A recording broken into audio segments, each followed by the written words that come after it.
Yang saya hormati para asatidz dan ustadzat, anak-anakku, para santri Pondok Pesantren Al-Falah yang saya cintai dan saya banggakan. Malam ini kita akan memulai sebuah tradisi baru, ada tausiah jelang liburan.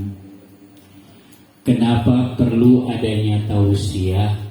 Kenapa perlu adanya nasihat? Kenapa perlu diingatkan? Karena memang manusia pada sifatnya, sifat dasarnya itu kan pelupa. Anggota tubuh kita ini kalau tidak dipasang Allah secara permanen mungkin bisa ketinggalan. Ada yang tidak pakai kopiah, alasan ketinggalan. Tapi karena tangannya dipasang permanen, tidak pernah ketinggalan. Ada enggak yang ketika disuruh ambil buku, maaf bu, tangan kanan saya ketinggalan. Atau coba kamu baca halaman 7, maaf bu, mata saya ketinggalan. Maka hal-hal yang berhubungan dengan ingatan-ingatan, hal-hal yang berhubungan dengan hal-hal yang harus dilakukan, itu perlu diingatkan. Besok sesuai edaran yang sudah saya sampaikan sebelumnya, kita akan memulai libur Ramadan, jelang Ramadan.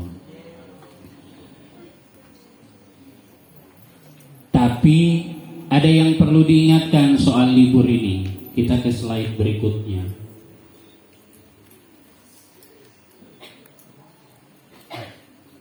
Libur itu bukan waktu untuk sekedar berleha-leha, bukan waktu untuk sekedar bersenang-senang, bersukacita.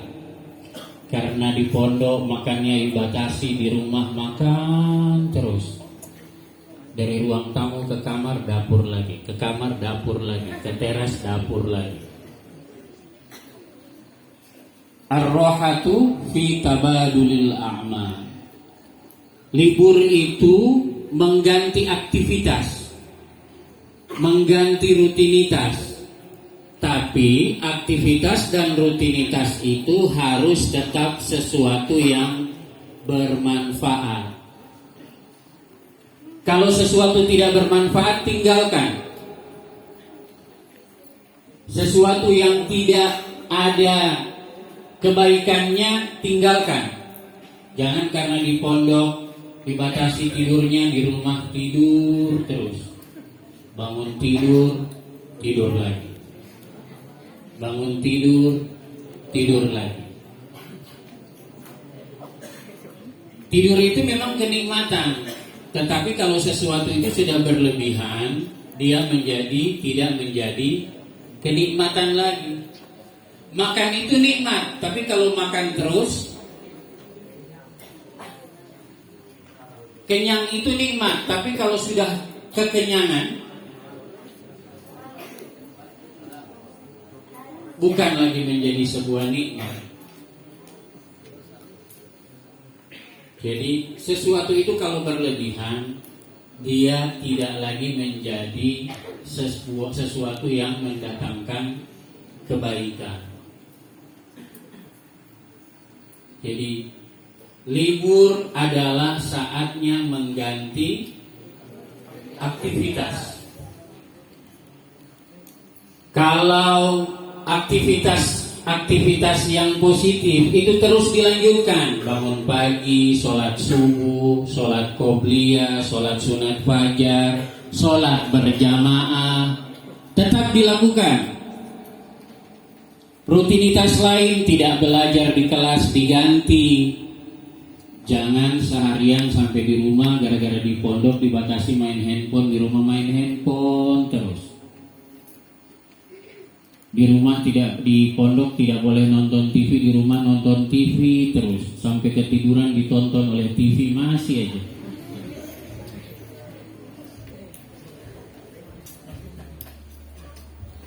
Jadi libur itu adalah tetap beraktivitas yang positif. Kalau memang di pondok terbiasa habis makan cuci piring sendiri, ya di rumah juga tetap seperti itu. Habis makan,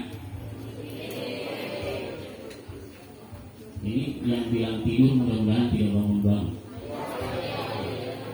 Yang dipikirin tidur saja, tidur saja.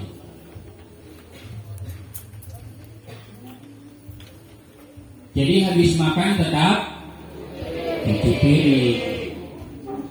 Kehadiran kamu di rumah itu diharapkan bisa meringankan pekerjaan yang ada di rumah. Jangan malah menambah beban pekerjaan orang tua. Kemarin ada orang tua yang tanya, ini libur dari kapan Ustaz? Mulai tanggal 30. Sampai kapan Ustaz? Sampai tanggal 9 Mei. Lama sekali Ustaz, kalau boleh 1 minggu saja. Kenapa ada orang tua yang berpikir seperti itu? Ustaz, kalau boleh 1 minggu saja, jangan lama-lama. Kenapa orang tua berpikir seperti itu? Karena yang dipandang, orang tua beranggapan bahwa libur itu bisa memberikan efek negatif.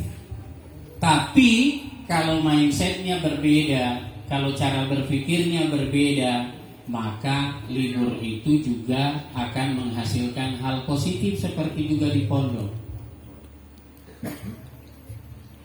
Jadi mengganti aktivitas, mengganti rutinitas. Saya sengaja pasang foto di patung Liberty supaya semua santri juga termotivasi. Jangan menganggap cuma santri, cuma santri, tidak bisa ini, tidak bisa itu.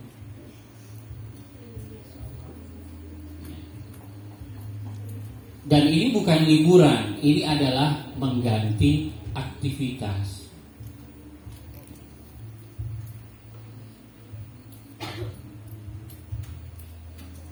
Next.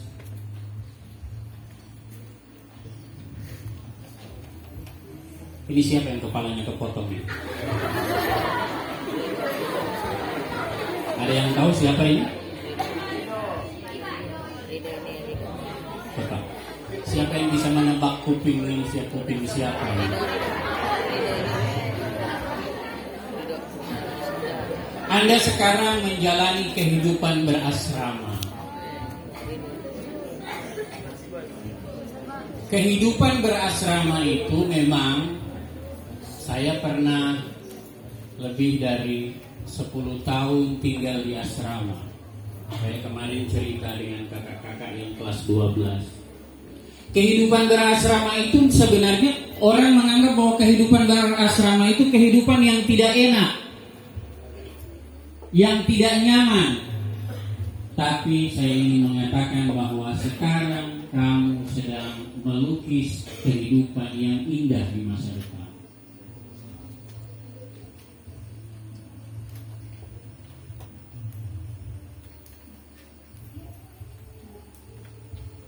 Kehidupan berasrama itu kan segala sesuatu harus share, gitu ya, harus berbagi. Saya sudah bilang ke orang tua kemarin, ini kalau anak-anak yang mau puasa di sini silahkan, nanti diantar menu buka, menu sahur, silahkan. Tapi ingat, dia tidak sendiri.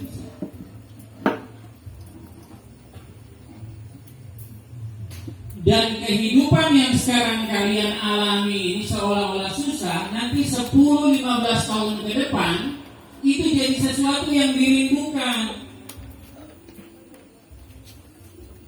Aduh, enak sekali kalau makan itu antri. Enak sekali tidur rame-rame di kamar.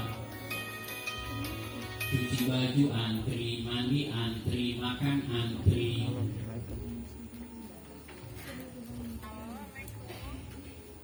Dan ketika nanti menghadapi kehidupan atau kehidupan yang lebih menantang, Iya. itu menjadi sesuatu yang Iya. gampang. Gampang. Halo, iya Bu ya. Perpulangan besok. Saya ketika mengikuti ujian Jam 9 di S2, S1, S2 Ya. sampai S3, Wah, saya merasakan bahwa saya tidak setegang teman-teman yang lain. Ada orang baru ujian bisa AC sudah 16 masih keringatan. Itu lututnya kalau kelihatan itu berbenturan terus begini.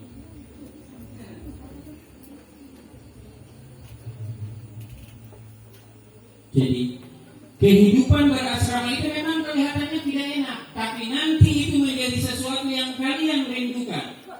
Nanti kalau tinggal sendiri di rumah, itu beberapa yang tahun lalu itu ada puasa hari ketiga, hari keempat, ada orang tua yang datang ke saya, Ustaz, ini anak saya minta pulang di sini. Kalau boleh dia mau puasa di sini. Saya bilang mau lihat dulu masih ada tidak santri, ada tidak yang memasak untuk dia. Kenapa dia tidak betah di rumah? Dia bilang tidak boleh Ustaz, tidur sendiri di kamar. Tidak ada Ustaz. Karena memang mau seindah apapun sesuatu itu, tapi kalau sendiri itu gak enak. Saya pernah diajak seorang teman ke rumahnya. Dia tinggal di Jakarta. Waktu libur saya tidak pulang, dia telepon terus lewat kantor pondok, suruh saya datang. Saya bilang saya tidak punya uang, nanti saya kirim uang. Kamu naik kereta. Di Jakarta saya sudah cari alamat, nanti kamu saya jemput di stasiun kereta. Dia paksa saya datang.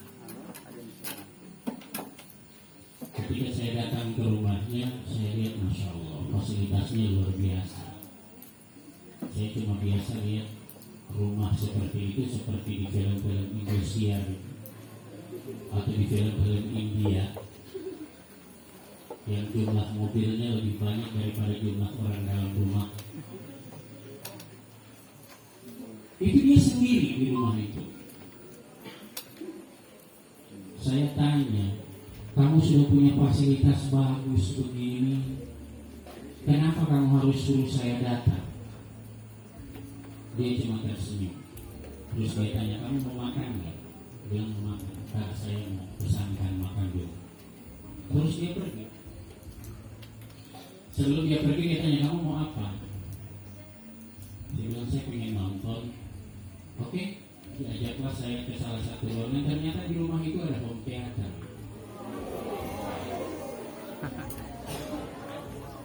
Mau nonton apa? Saya bilang kalau ada film action, baguslah film action. Diputarkanlah saya masih ingat waktu itu filmnya Jackie Chan. Saya nonton sendiri dong di home theater itu. Home theater itu mungkin besarnya sebesar masjid kita. Kemudian dia pergi 15-20 menit kemudian saya sambil nonton, bosan. Karena apa? Sendiri. Nonton itu kalau rame kan enak ya, ini kan sambil mengomentari, ini saya sendiri mau ngomong sama siapa, mau ngomong sama dinding. Sudah ini saya tinggal, saya mau matikan juga saya tidak tahu mau matikan di mana. Saya tinggal, saya jalan, kemudian ketemu dengan tukang kebun, saya ngobrol sama tukang kebunnya, kemudian saya jalan lagi ketemu satpam di depan, ngobrol sama satpamnya. Saya balik lagi ngobrol sama tukang kebunnya. Kemudian dia bilang, saya cari kamu di home theater tadi, kok nggak ada? Kenapa ditinggal? Kenapa nggak dimatikan? Saya bilang, saya ini orang kampung, saya tidak tahu mematikan di mana.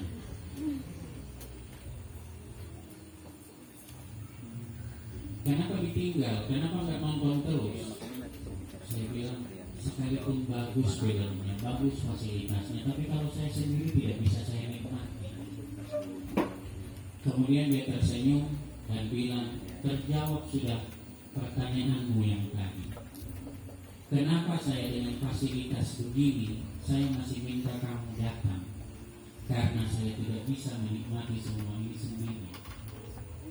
Di rumahmu itu biar kamar mandi ada 5, kencing di sini, BO di sini, cebok di sana.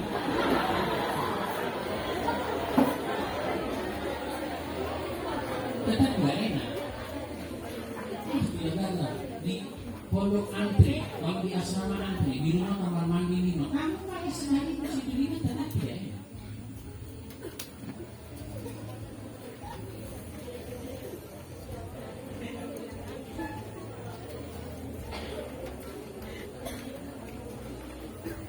Jadi ketika nanti di luar kamu akan menghadapi kehidupan yang mungkin susah gitu. Tapi ketika kita terbiasa dengan kehidupan berasrama, dengan rutinitas yang ada, itu menjadi sesuatu yang membuat apa yang kita lakukan nanti itu menjadi indah. Next.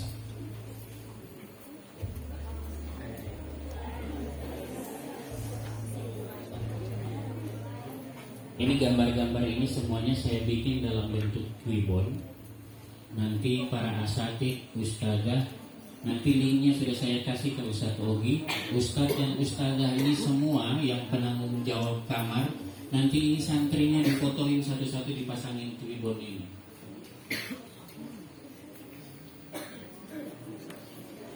Santri itu kalian ketika liburan, ketika pulang ke rumah, semuanya adalah duta. Kalian menjadi duta. Duta dari pondok, duta dari keluarga, bahkan kalian duta dari agama.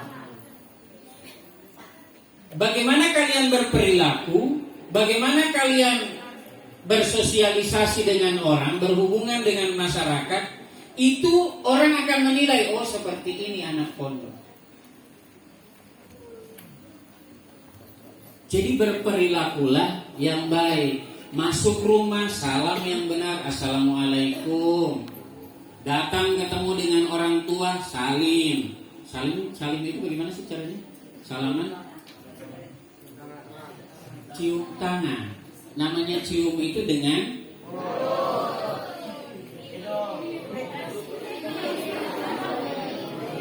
cium itu dengan hidung. Ini saya lihat ada yang saling. Sejak kapan orang mencium dengan? Saya khawatir lama-lama saling itu sudah.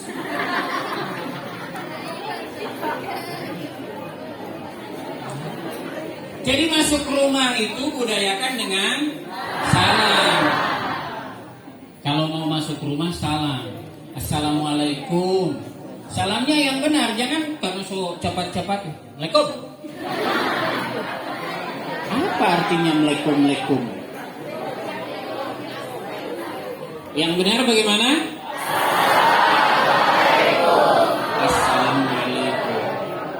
Assalamualaikum. Assalamualaikum warahmatullahi wabarakatuh. Assalamualaikum warahmatullahi wabarakatuh. Itu yang benar. Jangan karena sudah kebelet pengen pipi, Assalamualaikum. Akhirnya yang di dalam juga jawab, Kum.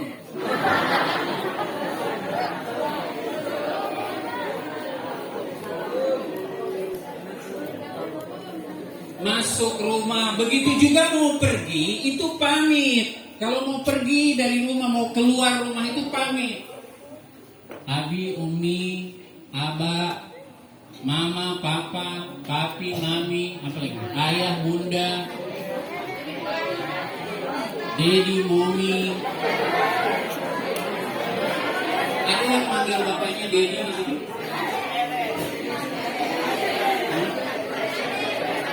Biasa makan ubi goreng pakai Dedi. Pamit. Mak, saya mau ke luar sebentar. Saya mau ada keperluan beli sesuatu di luar. Mak, izin, saya mau ketemu teman di sini. Jangan langsung pergi aja. Kamu tahu yang di pondok ini yang keluar masuk tidak salam tanpa izin itu apa? Kucing, ayam, tikus. Itu tidak pamit. Dan mestinya Anda harus pamit. Mau ke masjid sekalipun pamit.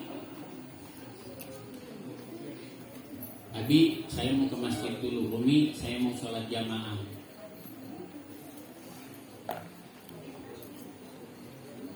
Karena perilaku kalian itu menggambarkan di mana kalian belajar, siapa gurunya.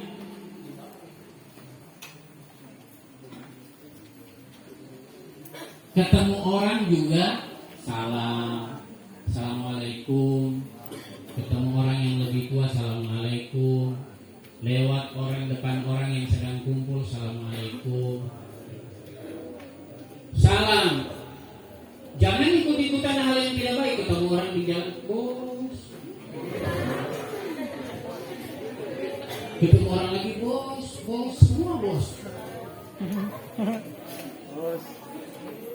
Bosku. Jadi berperilaku sebagaimana yang diajarkan oleh Islam, diajarkan oleh agama, dan semua sudah belajar tentang itu. Saya sering sampaikan di mana-mana, Islam ini mulia sekali. Menyuruh kalau ada teman yang sakit, orang yang sakit, dijenguk, didoakan.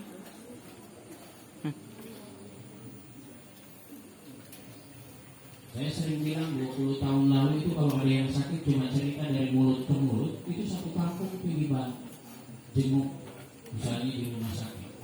Sekarang itu orang sakit coba status kamar, check in di rumah sakit, dia foto kamar pakai infus. Tidak ada yang jenguk, cuma komen GWS.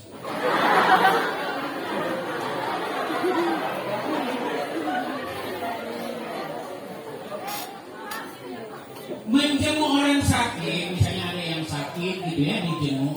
Menjenguk itu tidak, saya tidak mau jenguk, tidak ada yang mau bawa, tidak perlu bawa apa-apa. Datang saja mendoakan, menghibur dia, menguatkan dia. Itu adalah bagian dari ukhuwah kita, bentuk kepedulian kita. Mau bawa ke sana apa-apa juga, orang sakit itu tidak ada yang bisa makan. Ini orang sakit tenggorokan, dibawakan nanas. Bawa ikan goreng belum bayar. Soknya bayar. Ikan mineral. Bawa ikan putih yang karas-karas itu.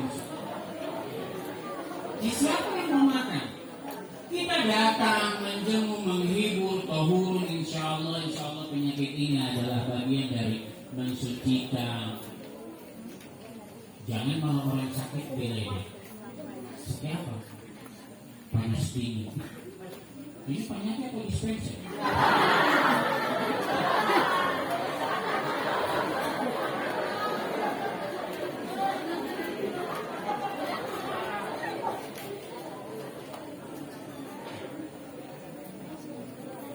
Jadi apapun yang kamu lakukan itu menjadi sesuatu yang menggambarkan bagaimana pendidikanmu. Jangan ada yang kumpul-kumpul gak karuan, gangguin orang di jalan, ikutan, jalan pagi, gak jelas. Habis itu ngumpul-ngumpul.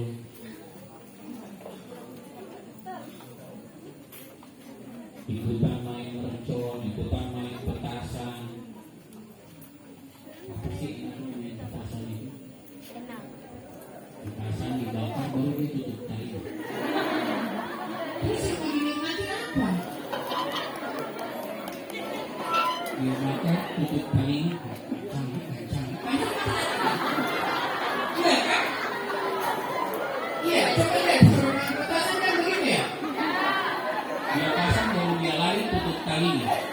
Baru dia bilang, keras itu bunyi.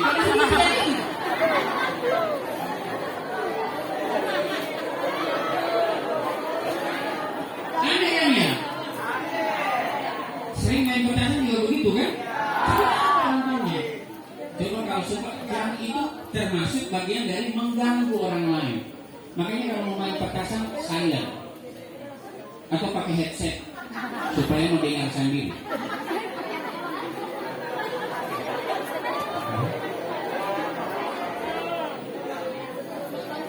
Apalagi kalau di rumah ada motor dimodifikasi pakai knalpot racing.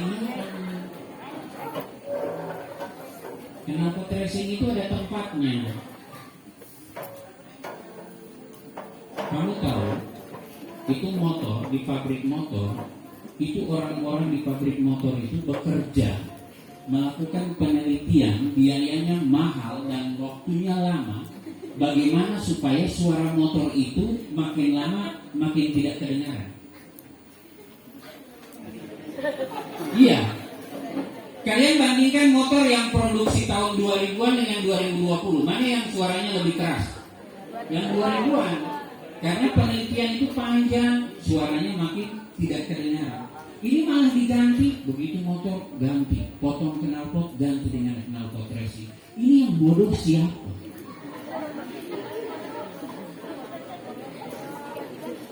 Itu penelitiannya panjang dan bertahun-tahun supaya suara motor itu tidak kedengaran, malah diganti dengan knalpot racing.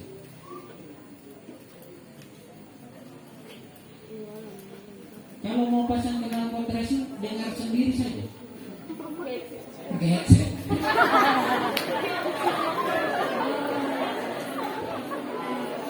Kamu tahu, dosa kita dengan Allah itu bisa kita minta maaf, kita istighfar langsung kepada Allah. Tapi kalau dosa kita dengan manusia, itu kita tidak bisa istighfar kepada Allah. Tidak bisa. Kesalahan kita dengan Allah, kita bisa istighfar dengan Allah. Tapi bawa knalpot racing di sana kemari, pakai perumahan, keliling.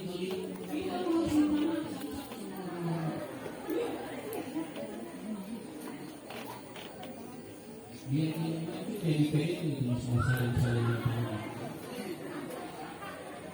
Apalagi memang supaya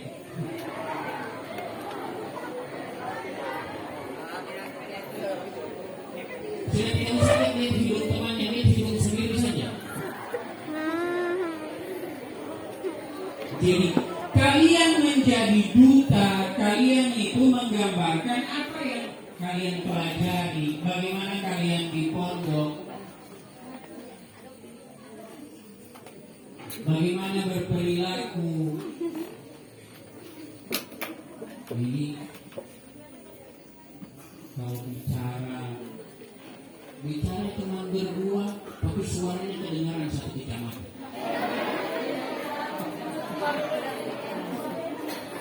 Ya.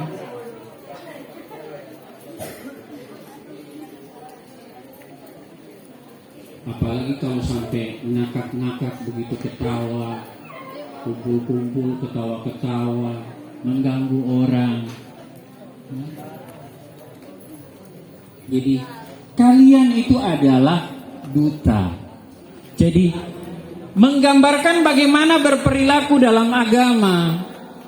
Agama mengajarkan kasih sayang, agama mengajarkan saling mencintai, tidak boleh mencemooh orang. Ini malah mencemooh. Ada orang kesulitan dibantu, ada orang motornya mogok, Pak, kenapa mogok? Oh, di sana ada tampal ban, Pak. Oh, di situ ada habis bensin ya, Pak. Oh, di situ ada depot, Pak. Mari saya antar, kayak begitu. Apa? Nggak pernah dengar. Terus yang protes kenapa? Oh, taunya depot itu depot air. Oh. Mainmu kurang jauh nih.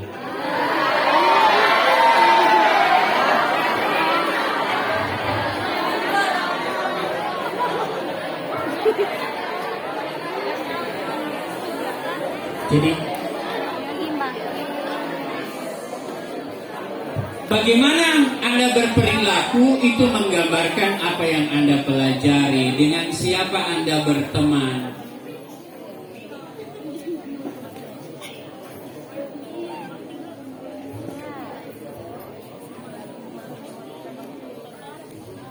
Mau saya bicara terus atau kalian dulu yang ngobrol? Nah, ini juga bagian dari etika.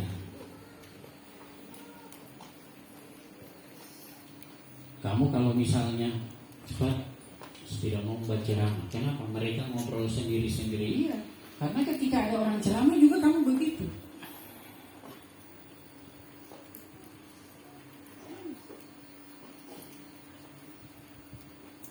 Ustaz, saya tidak mau membaca ceramah. Kenapa? Tidak ada yang mendengar. Iya, karena ketika orang lain bicara, kamu juga tidak mau mendengar.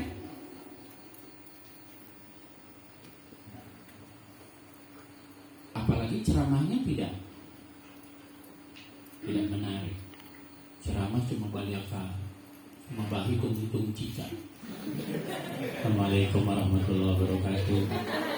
Jamaah sekalian yang saya hormati, alhamdulillah, begitu dia balik jamaah tidak ada. Cuma satu orang di muka yang masih batungu. Bukan badengar karena DP sajadah dia ada ingat. Masih batungu sajadah dia, bukan badengar ceramah.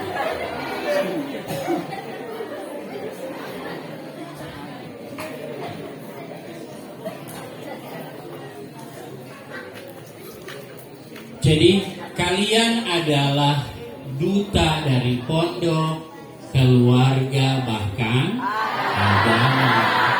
Jadi berperilakulah sebagaimana yang diajarkan oleh agama.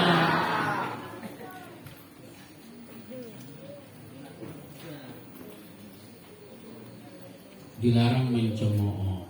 Ke masjid cuma cari-cari kekurangan orang. Baru pulang dari masjid, dengar tausiah ustaz, di jalan dia mulai bicara orang yang tidak politik di peci putih di Kristen.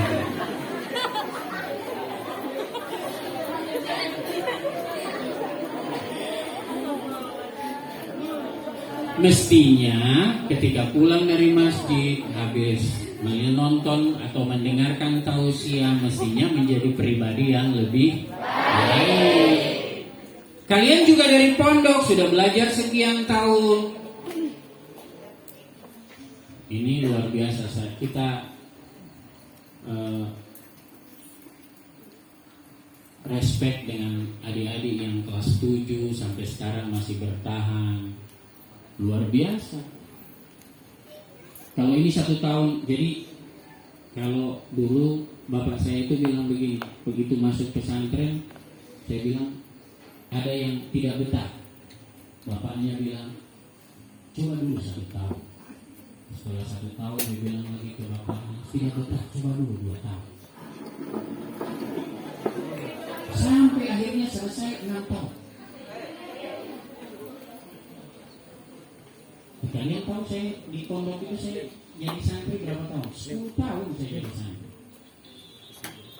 Saya 3 tahun jadi santri di Manado, 1 tahun saya jadi santri di Alfa, 6 tahun saya jadi santri di Gonti.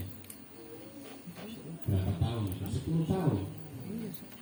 Setelah itu setelah jadi santri, kuliah 4 tahun, S1, 2 tahun, S2, 4 tahun, S3.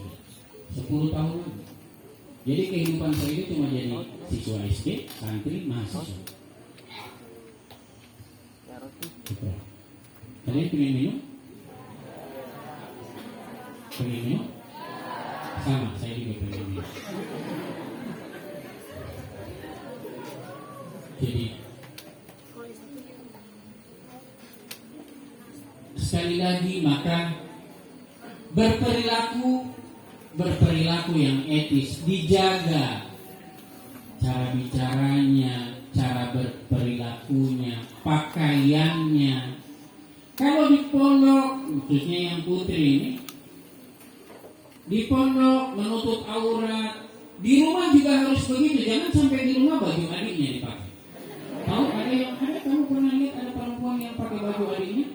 Ya, dia tarik di muka, di belakang tangan. Dia tarik lagi di belakang, pusarnya kelihatan. Itu kenapa? Karena yang dia pakai baju miliknya.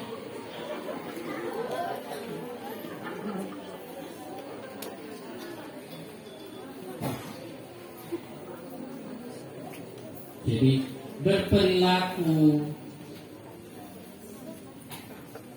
bagaimana bicara dengan kakak, bagaimana bicara dengan adik, bagaimana bicara dengan bapak, dengan ibu. Next.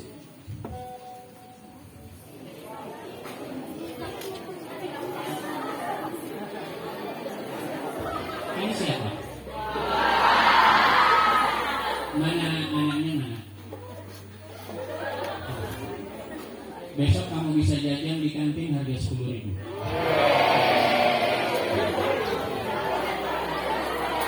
Kurang? Oh, cukup. Dia bilang cukup, kamu yang kurang. Bilang aja kamu mau nebeng sama dia.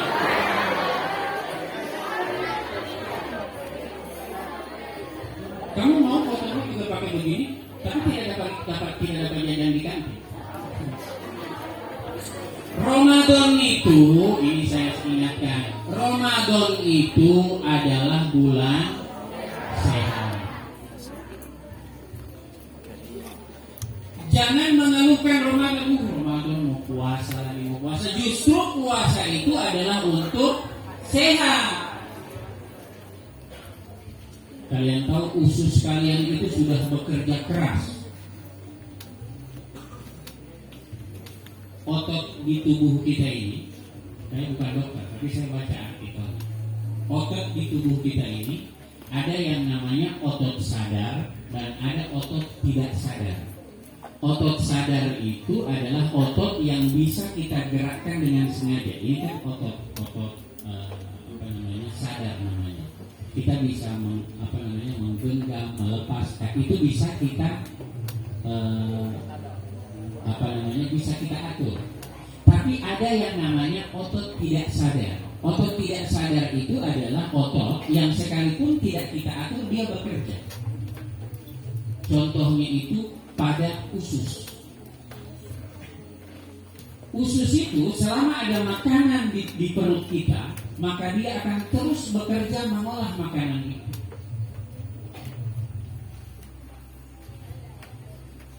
Termasuk usus otot tidak sadar pada usus itu dia bisa berhenti kalau dibius. Biasanya orang kalau mau operasi kan dibius ya, kita menyebut dengan istilah awam itu dibius supaya tidak merasakan sakit. Biasanya orang habis dioperasi dibius itu boleh makan dan minum setelah kentut. Kenapa? Karena kentut itu dia diproduksi oleh otot tidak sadar.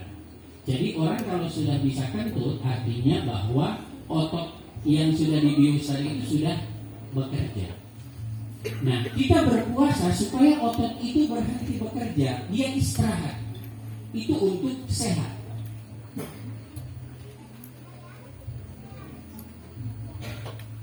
Kamu pernah ketemu dengan teman yang tidur, tapi dia kentut? Ada? Ada. Kenapa? Karena kentut itu diatur oleh otot tidak sadar. Kalian tahu, manusia itu rata-rata satu hari itu kentut 14 kali. Orang kalau tidak bisa kentut, itu dia harus operasi. Harga satu kali operasi itu 1,4 juta. Itu nikmat Allah luar biasa. Jadi kalau ada temanmu yang kentut, nikmati saja 1,4 juta itu.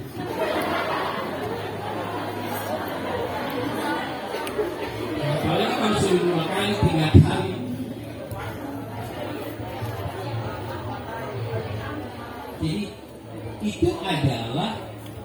Jadi Ramadan itu adalah untuk sehat, supaya kita berpuasa supaya kita sehat.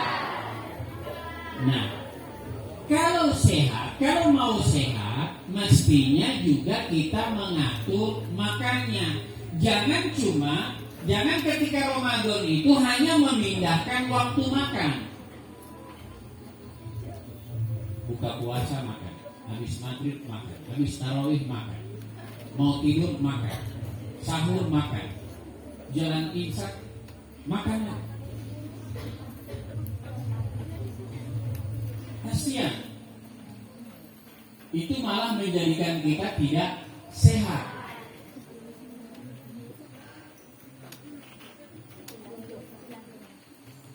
Next. Ini siapa?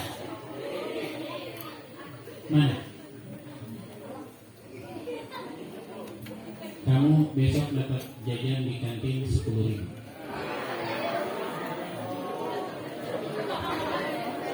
Ada teman yang sebelahnya? Enggak ya? Oh, ya. Sudah berapa tadi yang dapat jajan di kantin? Ada tadi yang kelewatan? Banyak? Ya sengaja saya skip karena banyak gitu. Satu-satu gitu. Karena yang tadi kelas 12 itu sudah berapa orang ini? Ramadan itu juga adalah bulan ibadah. Jadi yang paling penting harus dilakukan di bulan Ramadan itu adalah ibadah. Niatkan segala sesuatu itu untuk ibadah. Pernah saya waktu kuliah itu bilang ke dosen begini, ada teman saya bilang ke dosen begini, Pak, boleh enggak kita selama Ramadan ini tidak kuliah? Kenapa? Kita mau puasa saja, tidak kuliah. Dosennya bilang begini, kamu mau kuliah, mau belajar atau bekerja hal-hal kecil saja, kamu malas ketika puasa. Alasan puasa. Kamu tahu Rasulullah dan para sahabat itu bahkan ketika Ramadan itu berperang. Kenapa mereka ketika puasa saja mereka bisa berperang, apalagi bekerja hal-hal lain? Ini cuma musuh angka batu kecil, puasa.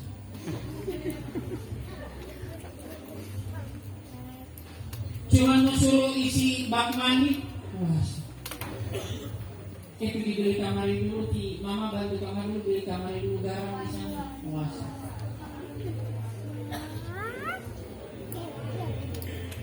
Nanti ketika buka puasa kamu tidak ada menunya, kamu protes sama ibu, mama kenapa tidak masak? Puasa.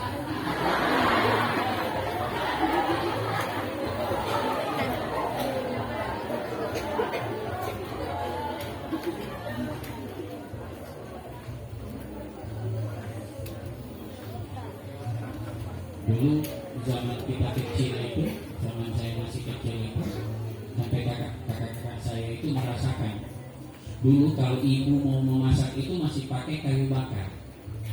Sehingga tugas kita anak-anak itu adalah mencari kayu bakar. Salah satu kakak saya itu disuruh cari kayu bakar, dia tidak cari kayu bakar. Dia cuma pergi bermain bola. Begitu dia pulang bermain bola, lapar, dia sampai di rumah, di dapur ada, di tudung saji itu ada isinya. Tahu tudung saji? Nah, di dalam tudung saji itu ada isinya, tapi ketika dia buka cuma ikan manta, baras dengan kangkung manta. Kenapa? Karena tidak ada kayu bakar.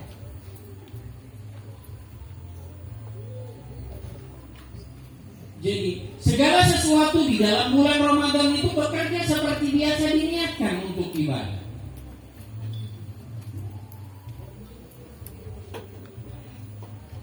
Bantu orang tua, menyiapkan buka, atau mungkin kalau tidak bisa masak, malah bikin repot kalau bantu-bantu di dapur.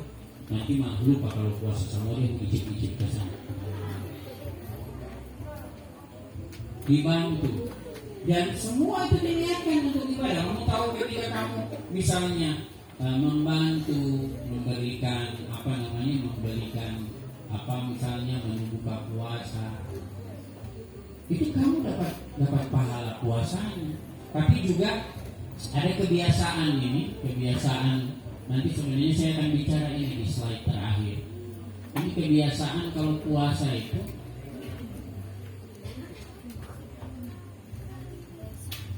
pengeluaran kita itu lebih banyak di bulan puasa atau di bulan biasa? Di bulan puasa. Kalau tola matahari itu sore-sore jalan-jalan, itu semua yang mau dapali itu mau beli. Dapalia onde-onde enak nih, beli. Dapalia es buah beli, es mambo beli, es durian beli, es palabutan beli, es pisang hijau beli. Semua dibeli.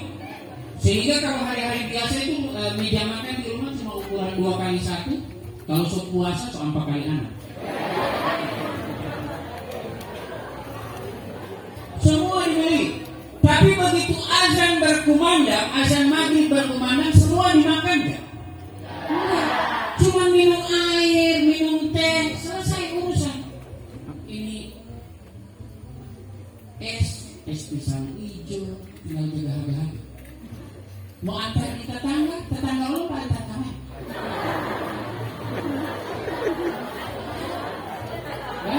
Mau isi di kulkas, yang kemarin juga masih ada di kulkas. Ini es palabutan mau isi di kulkas, waktu habis buka puasa tidak suka makan. Tapi coba lihat besok tengah hari itu seksi dia.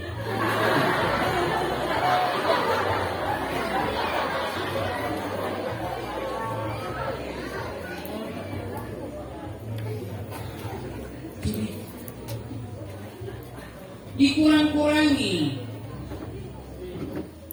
apalagi diingatkan ya, tapi diingatkan dengan cara yang baik-baik. Diingatkan orang tuanya, jangan juga boros. Jadi slide berikutnya.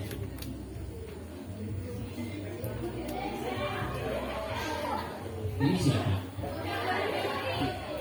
Mana? Ayo. Sebelahnya siapa?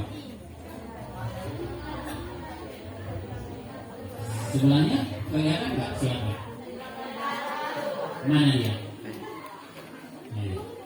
Kalian besok, karena kalian berdua 55.000 aja ya? Enggak, kita 10.000 satu hari.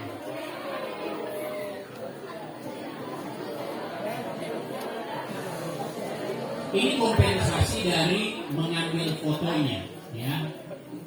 Seperti itu model dibayar.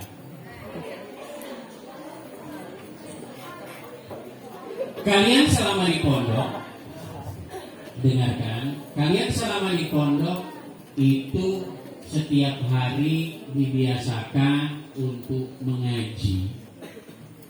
Santri itu identik dengan mengaji. Sehingga nanti ketika sampai di rumah, aktivitas mengaji tetap dijalankan.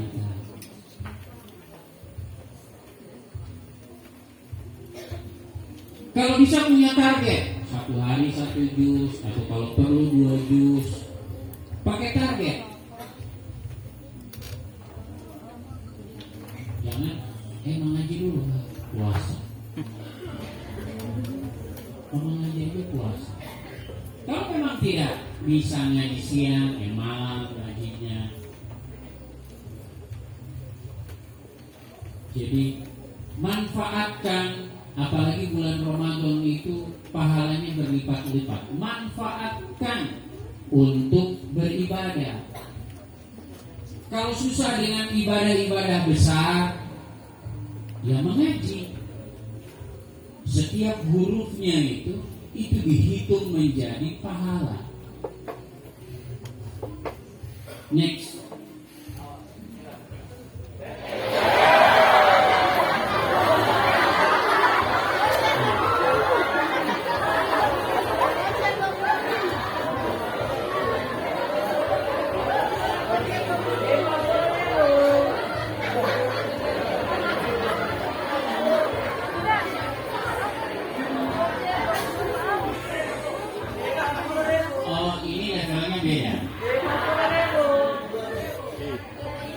Ini 100.000. Tapi dengan ustaz dan ustazah semua.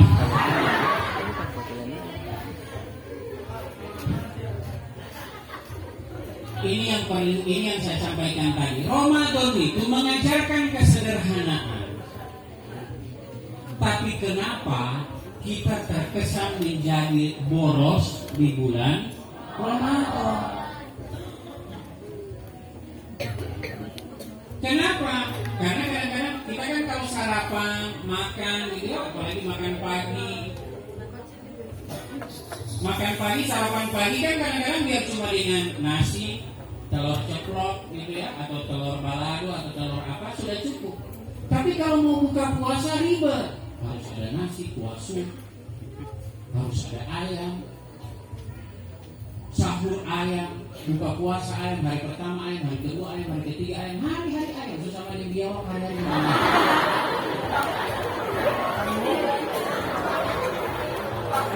Kalau tidak ayam tidak mau makan, tidak ayam tidak mau makan. Orang kok biawak?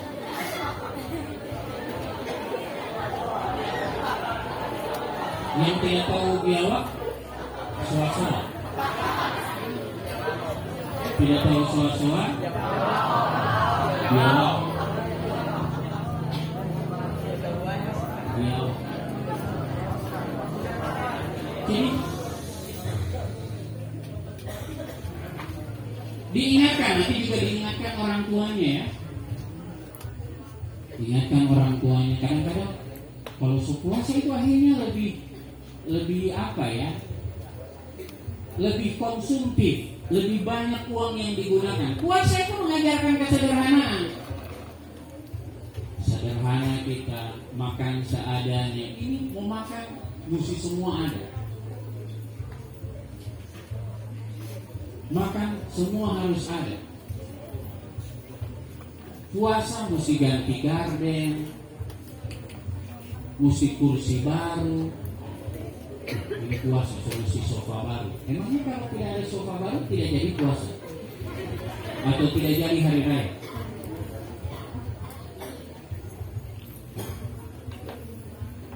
Apalagi kalau mau puasa, mau hari raya, wah sudah lebih konsumtif lagi. Mesti beli cipu baru, baju baru, kopiah baru, sendalnya harus baru. Semuanya harus baru, padahal puasanya malas. Malas dalam arti yang tidak lengkap. Mungkin puasanya lengkap, tapi ketika berpuasa tidak dimanfaatkan untuk benar-benar beribadah. Jadi ini hal-hal yang perlu saya ingatkan. Bagaimana mengisi hari libur. Nanti juga ketika liburan ini, nanti akan ada tugas dari pondok. Tugasnya harus ceramah, mengisi ceramah agama. Sudah dilatih kan? Maka harus percaya diri. Berdakwah itu juga tidak harus formal gitu ya, mengajak orang kepada kebaikan. Tapi kalau dengan orang yang lebih tua juga bahasanya harus bagus. Apa, ayo ke masjid yuk sholat jamaah. Jangan dengan bahasa yang kasar. Papa ini jadi sholat jamaah di masjid. Dari kemarin kok yuk, mau ceramah dulu.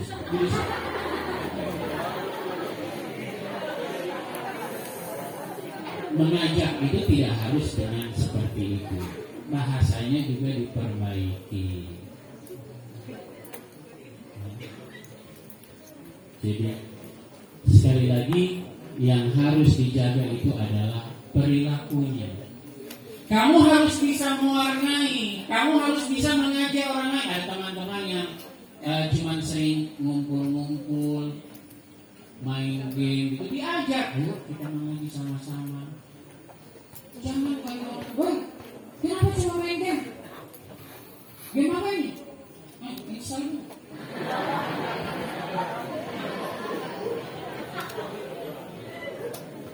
Harus lebih mengajak pada kebaikan.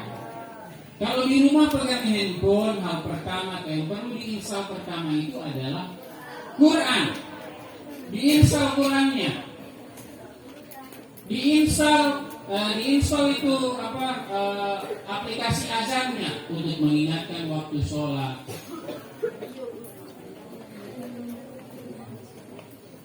Boleh bergaul dengan teman-teman yang dari luar, boleh, tetapi kamu mestinya yang bisa mewarnai, kamu yang bisa mengajak mereka, tidak kemudian malah terpengaruh pada hal-hal yang negatif.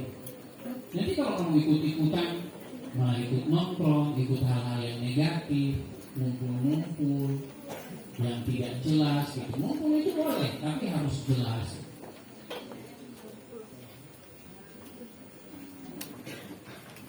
Ini hal-hal penting yang bisa saya sampaikan. Diingat semua yang saya sampaikan?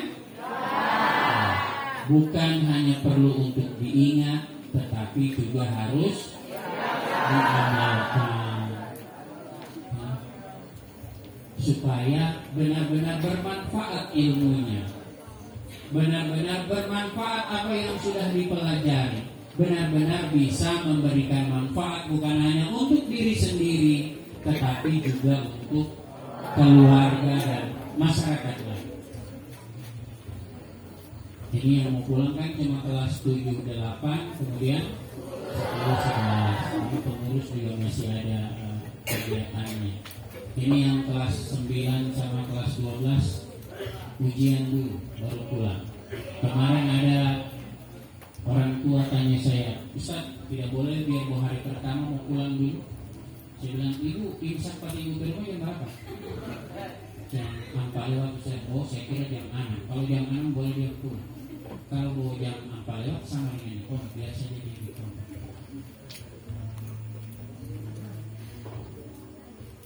Supaya fokus ujian dulu. Fokus ujian, dan nanti pulang. Habis pulang balik lagi harus fokus ujian lagi. Kalau cuma puasa, Ustaz mau puasa di rumah, di sini juga ada puasa. Mau sahur di rumah, di sini juga ada sahur. Mau buka puasa di rumah, kau pikir di sini tidak ada buka puasa? Di sini tidak ada jadwal buka puasa.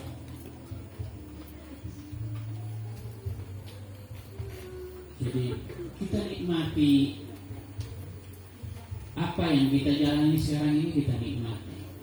Nanti hari Kamis pagi ini mau ada pertandingan ini, volleyball antara santri lawan ustaz. Sudah disiapkan hadiahnya.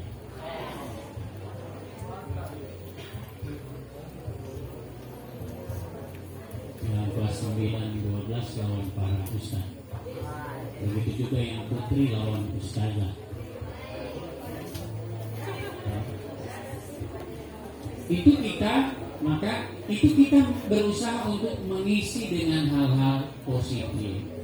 Jadi jangan sekali lagi liburan itu atau kegiatan aktivitas di rumah hanya diisi dengan hal-hal yang tidak bermanfaat, tetapi manfaatkan. Selama ini kalian di sini, kalian tidak tahu bagaimana orang tua bekerja keras. Sekarang kalian pulang, kalian bisa melihat bagaimana orang tuamu bekerja keras. Maka kamu datang, sekali lagi saya ingatkan, kamu datang untuk memudahkan, membantu pekerjaan orang tua, bukan malah menambah beban. Datang, sekali lagi datang untuk membantu, bukan hanya untuk menambah beban.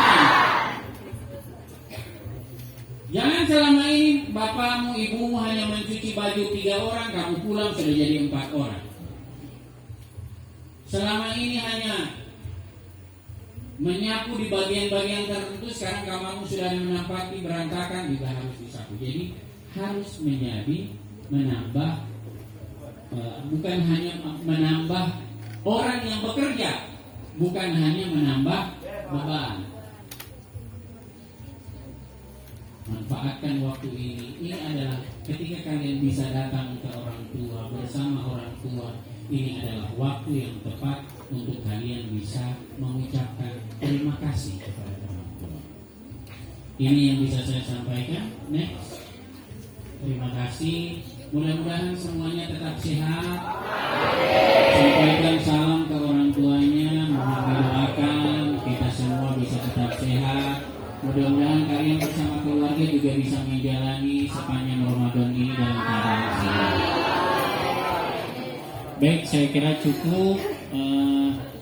Nanti setelah ini masih akan ada pembagian tugas, hal-hal yang harus dilakukan selama bulan Ramadan. Kami minta sekali lagi ini semua dilaksanakan dengan penuh tanggung jawab. Ini saja, kita akhiri dengan doa. Saya akan memimpin doanya.